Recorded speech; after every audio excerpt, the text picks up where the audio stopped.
नमस्कार दोस्तों, मैं Shubham Mishra, assistant jail superintendent 2017 MPPSC के द्वारा सेलेक्ट किया गया तथा वर्तमान में केंद्रीय जेल भोपाल में पदस्थ हूँ। वर्तमान में मैं टेक्निकल सेल इंचार्ज हूँ, जो कि मध्य प्रदेश की जेलों में होने वाले सभी तकनीकी कार्यों को देखता हूँ तथा ई प्रिजन और ई ऑफिस तथा दूसरे जो टेक्निकल डेवलपमेंट्स हैं मध्य प्रदेश में, उनके बारे में कार्य संभाल रहा हूँ।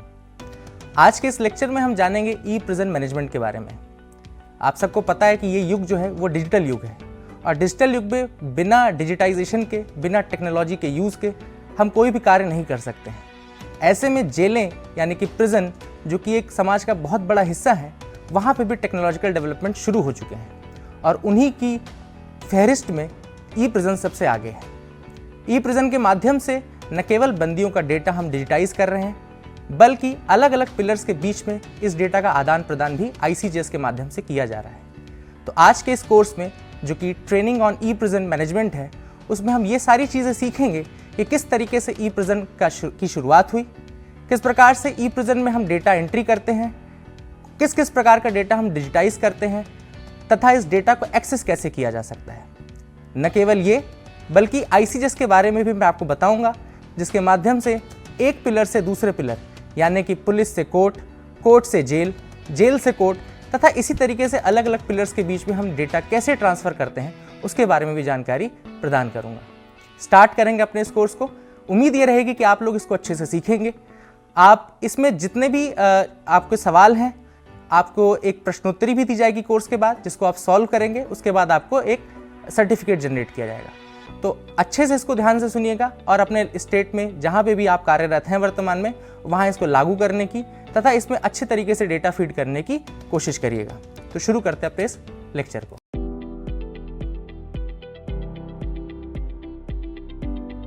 सबसे पहले, जैसा कि आप देख पा रहे हैं कि इस लेक्चर में हम क्या क्या सीखेंगे, तो एक बेसिक इंट्रोडक्शन रहेगा ई प्रिजन के बारे में, किस तरीके से इसकी शुरुआत हुई, क्या क्या डेटा इसमें हम फीड करते हैं तथा उसको कैसे यूज कर सकते हैं, क्या कंपोनेंट्स हैं ई प्रिजन के, इसके बेनिफिट क्या हैं।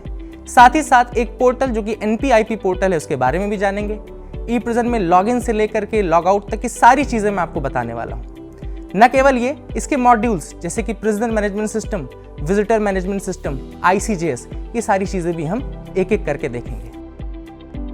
पाठ्यक्रम सूची, परिचय, सीखने के उद्देश्य। मॉड्यूल 1 ई प्रिजन सूट का परिचय। मॉड्यूल 2 लॉग इन प्रक्रिया। मॉड्यूल 3 परिवार बच्चों का विवरण कैसे जोड़ें। निष्कर्ष।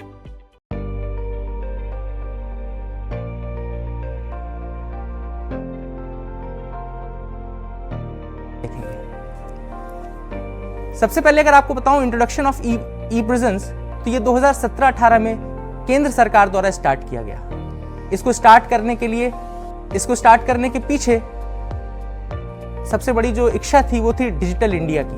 आप सबको पता है, डिजिटल इंडिया अभियान के थ्रू हमने सारी चीज़ों को डिजिटाइज कर दिया है। आज आप 5 रुपए का भी पेमेंट करते हैं तो आप ऑनलाइन के माध्यम से करते हैं, UPI के माध्यम से करते हैं। तो डिजिटाइजेशन हमारे जिंदगी के हर एक कोने में घुस चुका है। उसी प्रकार प्रिजन्स भी इससे अछूते नहीं रह गए हैं। प्रिजन्स में भी डेटा पूरी तरीके से डिजिटाइज किया जाता है तथा सारा डेटा, जैसे बंदियों के संबंध में जितना भी डेटा है, बंदियों के केस के संबंध में जितना डेटा है, वो सारा हम ई प्रिजन्स के माध्यम से ऑनलाइन एंट्री कर सकते हैं। न केवल एंट्री कर सकते हैं, बल्कि डेटा एनालिटिक्स यानी कि उस डेटा से हम महत्वपूर्ण जानकारियां भी एकत्रित कर सकते हैं। ई प्रिजन्स प्रोजेक्ट जो है, उसके लिए जो पोर्टल का निर्माण किया गया वो NIC द्वारा यानी कि नेशनल इंफॉर्मेटिक्स सेंटर द्वारा किया गया। मिनिस्ट्री ऑफ होम अफेयर्स के थ्रू ये प्रोजेक्ट लागू किया जाता है तथा NCRB इसकी मॉनिटरिंग बॉडी है। NCRB यानी कि नेशनल क्राइम रिकॉर्ड ब्यूरो। अब हम बात करते हैं ई प्रिजन कंपोनेंट सूट के बारे में, यानी कि ई प्रिजन में क्या क्या कंपोनेंट्स हैं। सबसे पहला जो इंपॉर्टेंट कंपोनेंट है वो है ई प्रिजन के मॉड्यूल यानी कि ई प्रिजन मैनेजमेंट सिस्टम, जिसमें हम वर्तमान में 2 मैनेजमेंट सिस्टम्स की बात करेंगे। पहला है प्रिजनर मैनेजमेंट सिस्टम, यानी कि प्रिजनर संबंधित जितना भी डेटा है वो हम किस तरीके से मैनेज करते हैं। दूसरा है विजिटर मैनेजमेंट सिस्टम, यानी कि बंदी से मिलने वाले यानी जो मुलाकाती होते हैं उनका डेटा किस तरीके से हम संधारण करते हैं, उसके बारे में सीखेंगे। इसके साथ साथ ई प्रिजन में हम ई कोर्ट इंटीग्रेशन के बारे में भी जानेंगे। ई कोर्ट इंटीग्रेशन यानी कि अगर आपको बंदी से संबंधित कोर्ट की जानकारियां देखनी है तो वो भी आप ई प्रिजन के माध्यम से देख सकते हैं। विजिटर मैनेजमेंट सिस्टम, जैसे मैंने आपको बताया, इसमें आप बंदी के मुलाकातियों के संबंध में जानकारी लेंगे। ई मुलाकात, जो कि ई प्रिजन का एक बहुत ही अभिन्न हिस्सा है, और ई मुलाकात शुरुआत की गई थी कोविड के दौरान, जब फिजिकल मुलाकातें बंद कर दी गई थी, बंदी से मिलने वाले परिजन उनसे मिल नहीं पा रहे थे। ऐसे में ई मुलाकात एक बेहद ही क्रांतिकारी मुहिम के रूप में शुरू किया गया, जिसके बाद बंदी अब वीडियो कॉन्फ्रेंसिंग के माध्यम से अपने परिवारजनों से बात कर सकते हैं।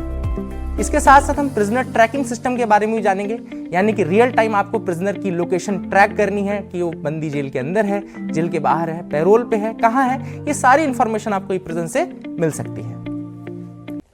अब इसके फायदे क्या क्या होंगे, ई प्रिजन क्यों लागू किया जा रहा है? सबसे पहली बात, पारदर्शिता यानी कि ट्रांसपेरेंसी। आप सबको पता है कि गवर्नेंस में जब तक पारदर्शिता ना हो या ट्रांसपेरेंसी ना हो तो उस गवर्नेंस का कोई मतलब नहीं रह जाता। डेटा डिजिटाइज करना, डेटा को ऑनलाइन रखना, आम आदमी की पहुंच तक रखना, उसको ट्रांसपेरेंट यानी कि और ज्यादा पारदर्शी बनाता है। तो ई प्रिजन इस दिशा में भी बहुत अच्छा कदम है। दूसरा, ये आपको मैनुअल एरर से बचाता है, यानी कि कई बार जब हम रजिस्टर्स में संधारण करते हैं डेटा का, यानी कि फिजिकल तरीके से जब डेटा का संधारण करते हैं तो बहुत सारी चीजें होती हैं। कई बार ह्यूमन एरर के कारण गलती हो जाती है, कई बार वो रजिस्टर बारिश में फंस गया या कहीं अलग तरीके से खराब हो गया तो वो डेटा हमको दोबारा नहीं मिल सकता।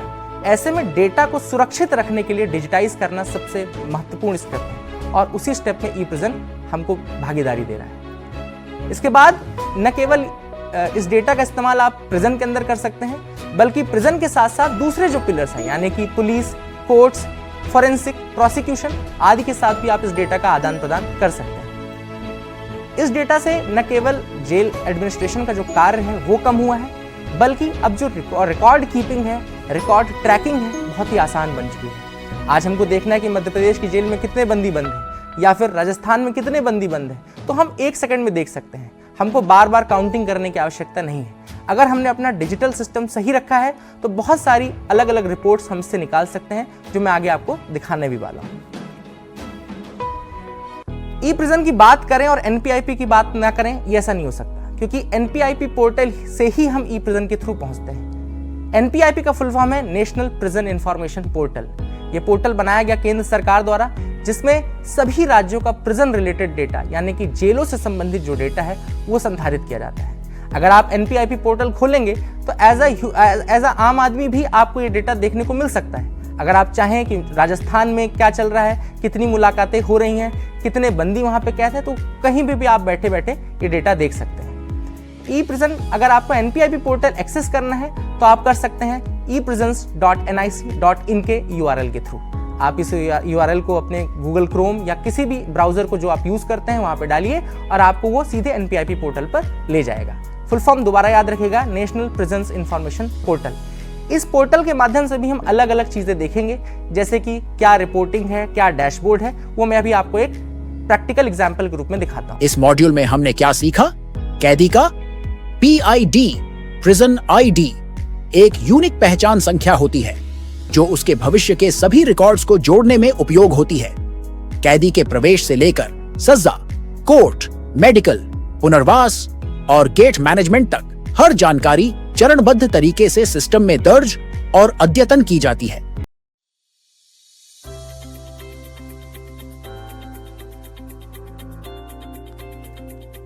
तो जैसा कि आप लोग देख पा रहे होंगे, eprisons.nic.in के थ्रू हमने एनपीआईपी पोर्टल खोल रखा है। ये उसका डैशबोर्ड है, यानी कि उसका जो प्राइमरी लोकेशन है वो यही है। जो फ्रंट पेज है वो आपको इस तरीके से दिखेगा।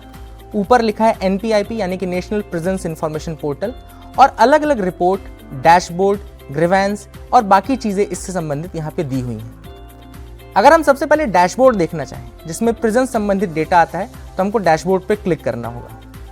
जैसे हम डैशबोर्ड पे क्लिक करते हैं, आप देख पाएंगे आज वर्तमान में भारत की क्या स्थिति है बंदियों के संबंध में, वो पूरी लिखी हुई है कि कितने इनमेट इनसाइड है, यानी कि कितने बंदी जेलों में हैं, आज कितने बंदियों की आमद हुई है, एडमिशंस टुडे, रिलीज्ड टुडे, यानी कि आज कितने बंदी जेल से छूटे हुए हैं या रिहा हुए हैं, विजिटर्स रजिस्टर्ड, यानी कि कितने टोटल बंदी से मुलाकाती रजिस्टर किए गए हैं आज के दिन में।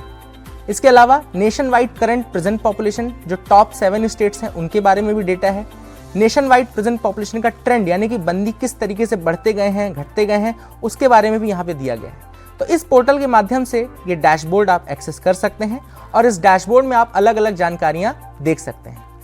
इसके साथ साथ आपको यहाँ पे ई मुलाकात, जो मैंने पहले बताया था कि बहुत ही क्रांतिकारी कदम रहा है, क्योंकि कोविड के दौरान जो फिजिकल मुलाकातें थीं वो बंद हो गई थीं और ऐसे में बहुत ज़रूरी था कि बंदी अपने परिजनों से बात कर सकें और इसी की तर्ज पे ई मुलाकात की शुरुआत की गई। ई मुलाकात पे जब आप क्लिक करते हैं तो बंदी के परिजन क्या कर सकते हैं, अपनी डिटेल यहाँ पे डाल सकते हैं। जैसा कि आपको फॉर्म दिख रहा होगा, विजिटर डिटेल, यानी कि बंदी से जो मिलने वाला है उसके बारे में जानकारी। तो यहाँ पे विजिटर अपना नाम डालेंगे, अपने फादर या हस्बैंड का नाम डालेंगे, एड्रेस डालेंगे और अलग अलग जो फील्ड्स हैं यहाँ पे उनको फिल करेंगे।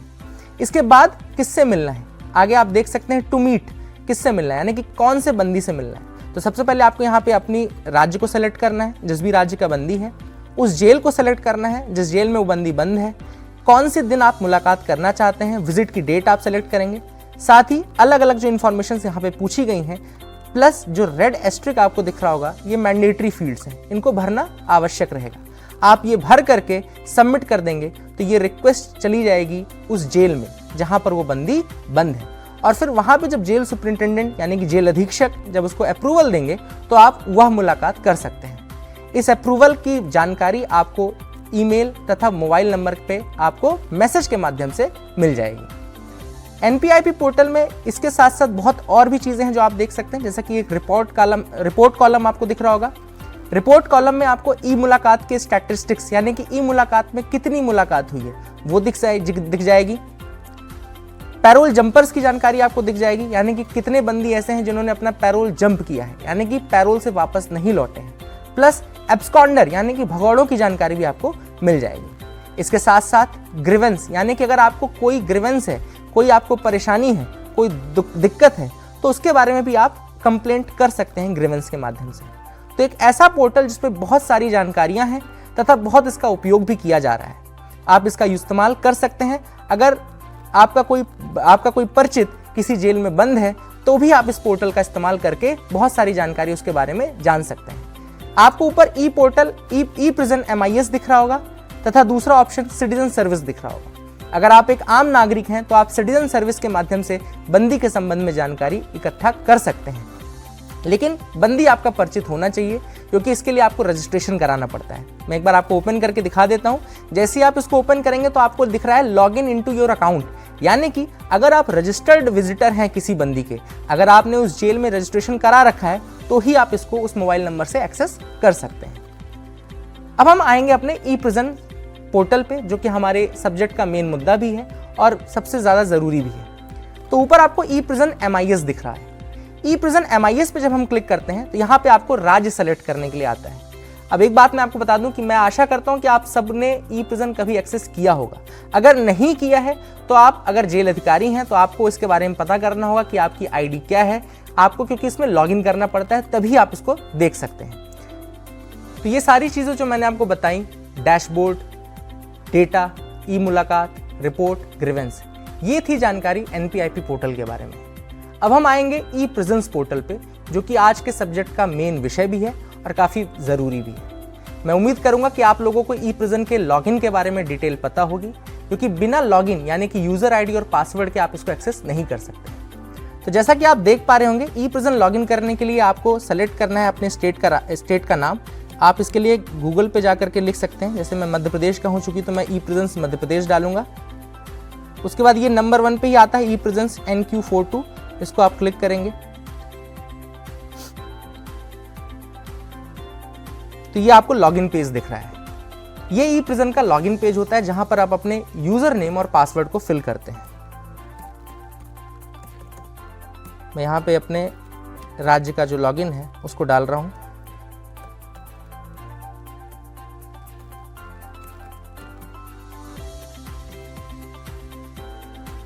और उसके बाद लॉगिन में सबमिट कर रहा हूं। जैसे ही हमने लॉगिन में सबमिट किया तो ये आपको फ्रंट पेज दिख गया। अब ये हम ई प्रिजन्स के अंदर आ चुके हैं।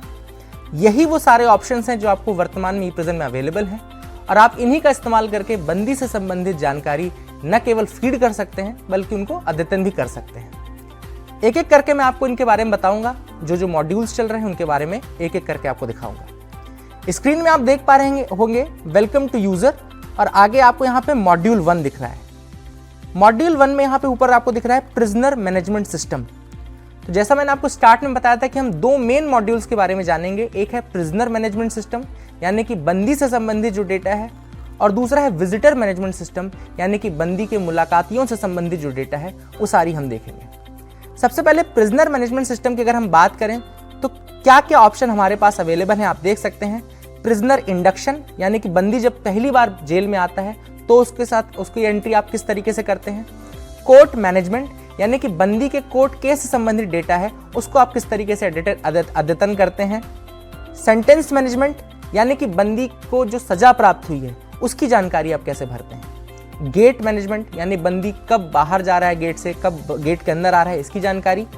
रिहैबिलिटेशन मॉड्यूल यानी बंदी के पुनर्वास के लिए आपने क्या क्या किया है, बंदी को कौन कौन सी ट्रेनिंग आपने प्रोवाइड की है ताकि जब बंदी जेल से बाहर निकले तो वो समाज का एक हिस्सा बन सके, उसकी जानकारी भी आप डाल सकते हैं। सर्च के माध्यम से आप बंदी से संबंधित जानकारी पोर्टल पे सर्च कर सकते हैं। रिपोर्ट्स में अलग अलग रिपोर्ट्स हैं जो कि आप निकाल सकते हैं। ये रिपोर्ट्स आपको एनसीआरबी को भी भेजनी पड़ती है, नेशनल क्राइम रिकॉर्ड ब्यूरो को, जो कि सारा डेटा प्रिजन से संबंधित संधारित करता है। तो एक एक करके मैं आपको दिखाता हूं। यहाँ पे जब सबसे पहले आपको बंदी के बारे में जानना है तो मैं एक आपको 2 चीजें बताऊंगा, एक होती है जेल आईडी और एक होती है पीआईडी। जब भी आप बंदी की आमद करेंगे तो उसके लिए एक यूनिक नंबर जनरेट होगा और वो कहलाएगा पीआईडी यानी कि प्रिजनर आईडी। एक बार मैं आपको दिखा दूं, यहां पे आप प्रिजनर इंडक्शन में जाकर के न्यू प्रिजनर पे आपने क्लिक किया।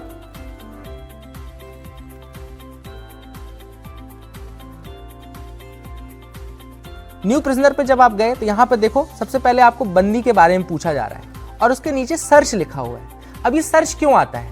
सबसे पहले सर्च का ऑप्शन इसलिए आता है ताकि डुप्लीकेट एंट्री से बचा जा सके। जब बंदी आपके पास जेल में आता है तो हो सकता है इसके पहले भी वो कहीं जेल में रहा हो सकता है किसी दूसरे राज्य में वो जेल में रहा हो।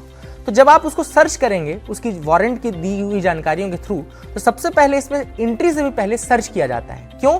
ताकि अगर बंदी कभी भी किसी दूसरी जेल में रहा हो तो उसकी जानकारी दिख जाए और आप जो भी जानकारी फीड करें वो उसकी पिछली जानकारी को ही अपडेट करके करें, ताकि उसका एक ट्रैक रिकॉर्ड मेंटेन रहे और भविष्य में कभी भी 10 साल बाद, 25 साल बाद या 50 साल बाद भी आप अगर वो डेटा देखते हैं तो उस बंदी के बारे में पूरी जानकारी आपको मिल जाएगी। तो इसीलिए सबसे पहले सर्च का ऑप्शन है।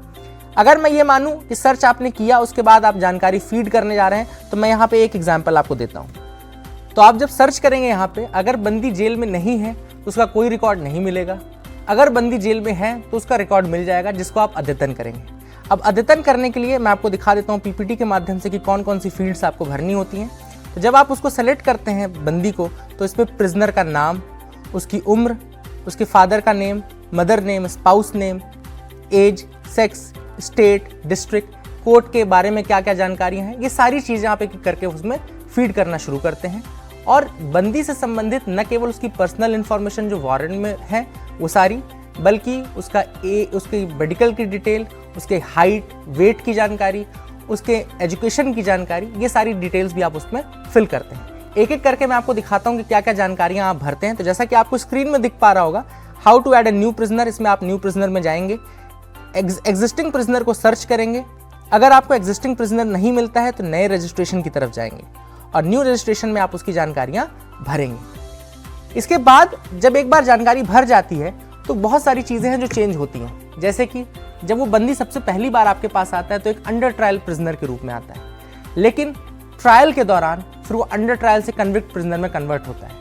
तो इसका मतलब ये है कि हमको साथ साथ उसकी जानकारियां परिवर्तित होती रहेंगी और उसकी जानकारियां बार बार हमको अद्यतन करनी पड़ेंगी, यानी कि अपडेट करनी पड़ेंगी। तो बंदी की जानकारी अपडेट करना एक बहुत ही महत्वपूर्ण हिस्सा है और वो हम किस प्रकार करते हैं तथा किस किस तरीके का डेटा है जो हम अपडेट करते हैं वो मैं एक बार आपको दिखा देता हूं। तो सबसे पहले आप बंदी की जेल आईडी यानी कि जेल कोड डालेंगे। वहां पे जिस जेल में बंदी बंद है हर जेल का एक यूनिक कोड होता है, आप उसको फिल करेंगे। बंदी को जो सीरियल नंबर अलॉट किया गया है वो आप उसमें डालेंगे। सेलेक्ट करेंगे किस साल बंदी आया था और वो किस तरीके का बंदी है, यानी कि उसका जो प्रिजनर टाइप है, सीटी बंदी है यानी कि कन्विक्ट बंदी है, यूटी यानी कि अंडर ट्रायल बंदी है, डी यानी कि डिटेन्यू बंदी है या सिविल बंदी है। आप सेलेक्ट करके गो पे क्लिक करेंगे और उसके बाद उसका जानकारी आप अद्यतन करना शुरू करेंगे। एक डेमो मैं आपको दिखाता हूं। यहाँ पे तो जैसा कि आप देख पा रहे हैं, मैं एक बार डिटेल फिल करके दिखाता हूं। हमने जेल कोड 1 डाला, सीरियल नंबर 1 डाला, वर्ष 2025 सेलेक्ट किया और बंदी यूटी यानी कि अंडर ट्रायल सेलेक्ट किया। जैसे ही मैंने गो पे क्लिक किया तो यहां पे आपको एक बंदी की डिटेल दिखने लगी है। ये बंदी वर्तमान में जिस जेल में बंद है उसकी जानकारी आप देख सकते हैं। उसका नाम क्या है, उसके फादर का नेम क्या है, पीआईडी यानी कि प्रिजनर आईडी क्या है। जैसा मैंने आपको शुरुआत में बताया था कि जो पीआईडी होता है वो यूनिक आईडी होता है। बंदी 10 साल बाद भी अगर आपकी जेल में आएगा तो उसका यही पीआईडी रहेगा ताकि पुराने डेटा को ही अद्यतन किया जाए। अब क्या क्या डेटा हम अपडेट कर सकते हैं नीचे आपको दिख रहा है, एक एक करके मैं आपको बताता हूं। अगर आपको उसकी डिटेल अपडेट करनी है तो आप अपडेट डिटेल पे क्लिक करेंगे। अपडेट डिटेल पे क्लिक करने पे आप देख सकते हैं इसमें क्या क्या ऑप्शन आते हैं।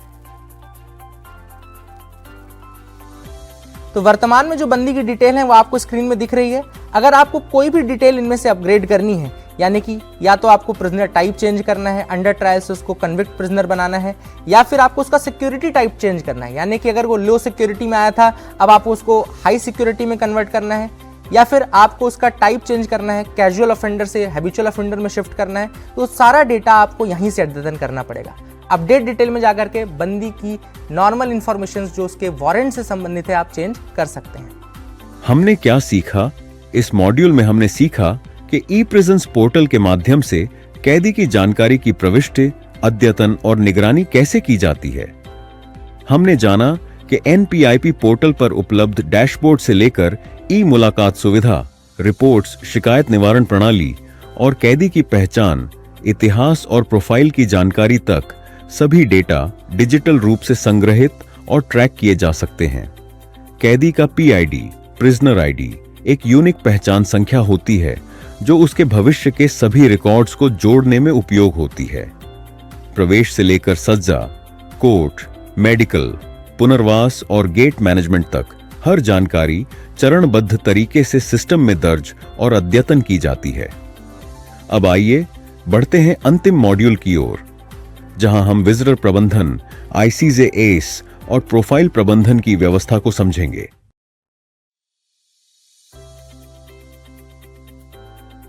तो जैसा कि यहाँ पे आपको दिख रहा है केस एंट्री ऑप्शन है।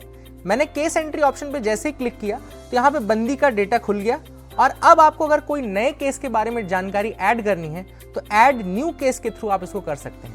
हमने ऐड न्यू केस पे क्लिक किया तो आप देख सकते हैं ये अलग अलग फील्ड्स हैं जो कि आप वारंट से प्राप्त कर सकते हैं और वारंट की सारी फील्ड्स को भरने के बाद आप बंदी का वो डेटा अद्यतन कर सकते हैं। फिर से अपन बैक आए और क्या चीजें हम कर सकते हैं। अगला है case action entry. Case action entry यानी कि जब कोर्ट में ट्रायल चलता है तो हर दिन नई नई चीजें होती रहती है। जैसे कोर्ट ने कुछ आदेश आज दिया या अगली जो मीटिंग हुई, अगली पेशी हुई, उसमें कुछ आदेश दिए, तो जो कोर्ट एक्शन है वो आप यहाँ पे भरते हैं। ऑप्शन आपको दिख रहा होगा यहाँ पे ऐड न्यू या अपडेट एक्शन डिटेल आपको दिख रहा है। जैसे आप इस पर क्लिक करेंगे तो कोर्ट एक्शन, आपने आज क्या कोर्ट में एक्शन हुआ है उसके बारे में जानकारी आप इस फील्ड के माध्यम से भर सकते हैं। वापस आते हैं, देखते हैं और क्या बंदी की जानकारी आप एडिट करते हैं। यहाँ पे मेडिकल के फील्ड में, यानी बंदी से संबंधित जो मेडिकल डेटा है, मेडिकल रिकॉर्ड्स हैं, वो आप फिल करते हैं।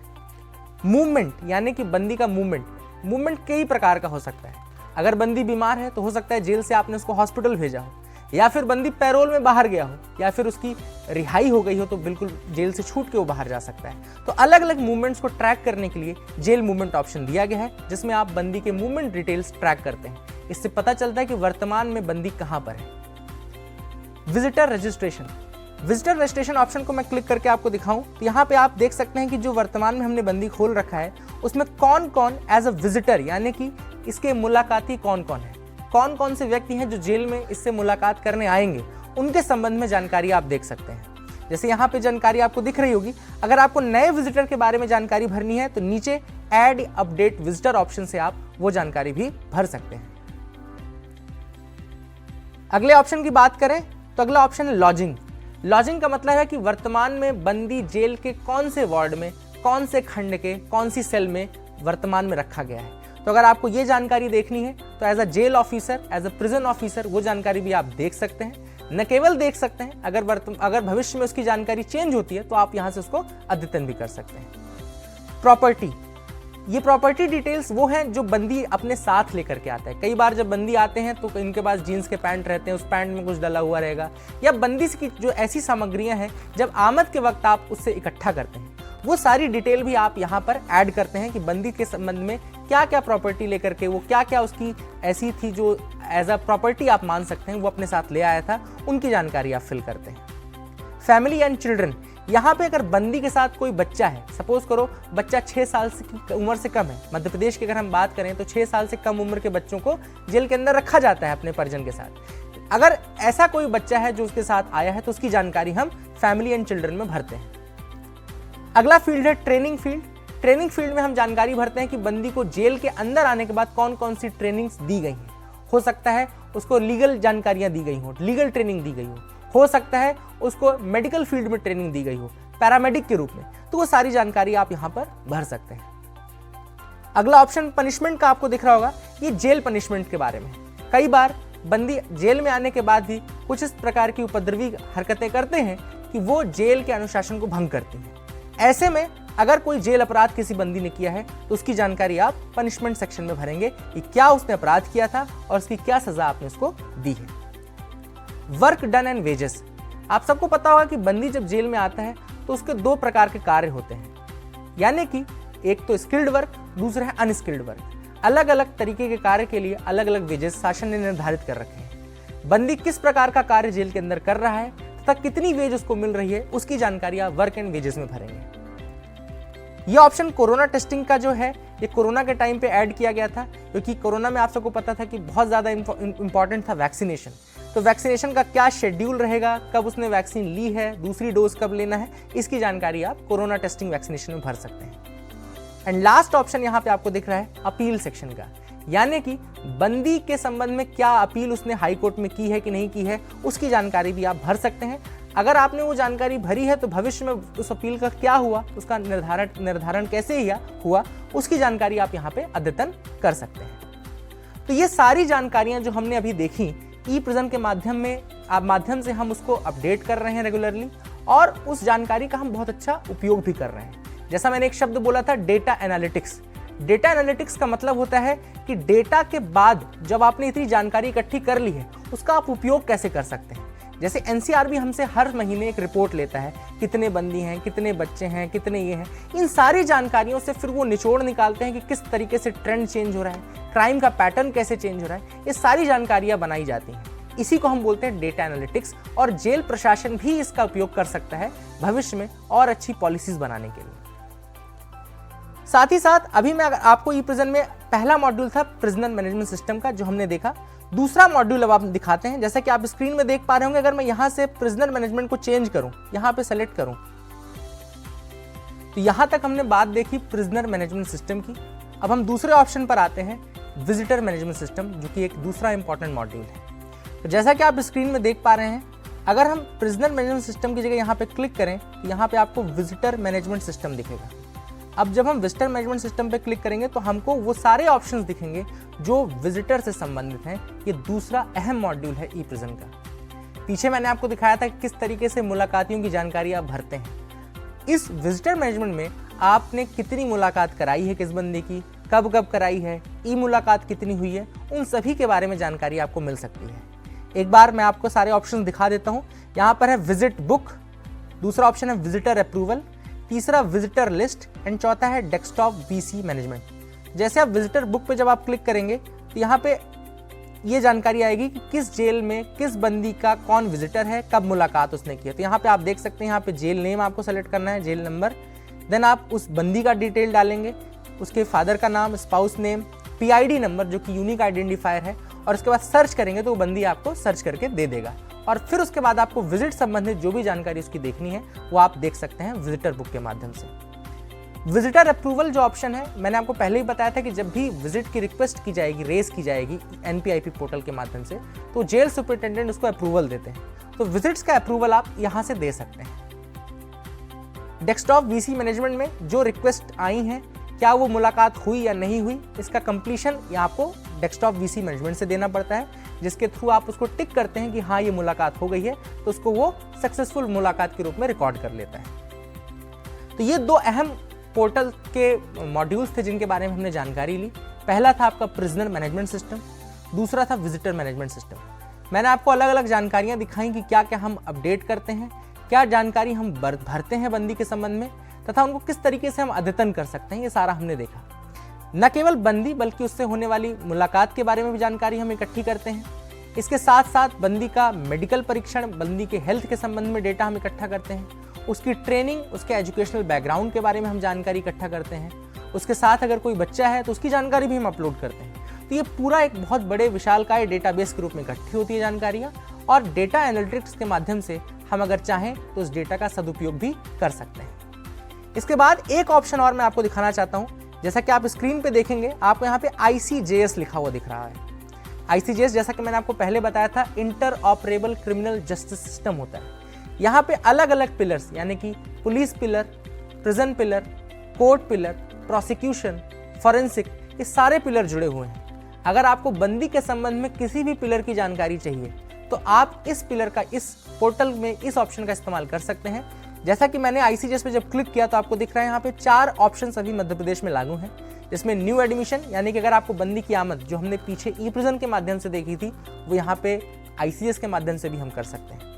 ICJS मैपिंग, यानी कि बंदी के अलग अलग पिलर्स की क्या जानकारी है उसको हम ICJS मैपिंग से देख सकते हैं। तीसरा है टुडे एडमिशन, यानी कि आज ICJS के माध्यम से कितनी आमद की गई है, तो ये मध्य प्रदेश का डेटा रहेगा। और टुडे एडमिशन यूजिंग ICJS आपको दिख रहा होगा टोटल एडमिशन, यानी कि कुल कितनी आमदें हमने ICJS के माध्यम से की है। तो ये अभी चूंकि पायलट फेज पे है और इसमें बहुत सारे चेंजेस किए जा रहे हैं। अभी वर्तमान में ICJS 2.0 की भी तैयारी चल रही है, यानी कि इसका और ज़्यादा अपडेटेड वर्जन, जिसमें बंदी के संबंध में और ज़्यादा डिटेल्स और सर्विसेज के साथ वो लागू किया जाएगा। ये सारी चीज़ें न केवल डिजिटाइजेशन में मदद करेंगी बल्कि डेटा संधारण, उसके उपयोग और भविष्य में एक सस्टेनेबल मॉडल और पॉलिसी मेकिंग के लिए भी काम आएंगी। इस मॉड्यूल में हमने क्या सीखा? इस मॉड्यूल में हमने जाना कि ई-प्रिजन्स प्रणाली में कैदी से संबंधित डेटा को कैसे नियमित रूप से अपडेट और ट्रैक किया जाता है, जिसमें शामिल हैं केस एंट्री और कोर्ट एक्शन रिकॉर्ड, जहां हर सुनवाई की स्थिति को अद्यतन किया जा सकता है।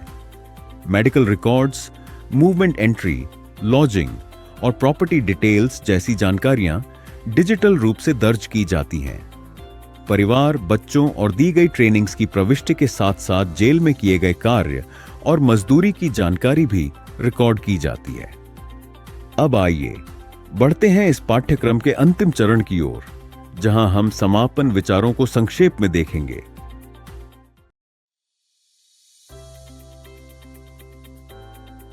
उम्मीद करता हूं कि आपको आज के इस लेक्चर में ई-प्रिजन के बारे में जानकारी मिली होगी और आप अब बेसिक चीजें समझ चुके हैं।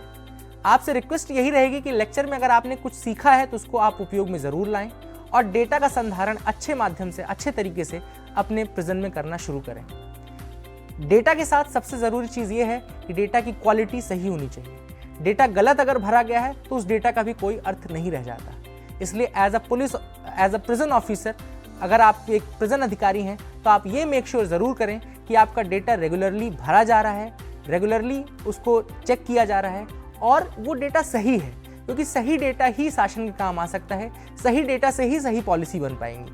तो उम्मीद करता हूँ आप लोग इन सारी चीज़ों को अपनाएंगे और अपने जेल के डेटा को एक अच्छे 100% डिजिटाइजेशन में बेस्ट क्वालिटी के साथ अपलोड करेंगे। इस लेक्चर के बाद एक प्रश्नोत्तरी भी आपको मिलेगी। उसके कंप्लीशन के बाद ही आपको सर्टिफिकेट जनरेट हो सकता है। तो आपने जो कुछ भी इस लेक्चर में सीखा है, आप उसको सेकेंड फेज में क्वेश्चंस के साथ सॉल्व करें।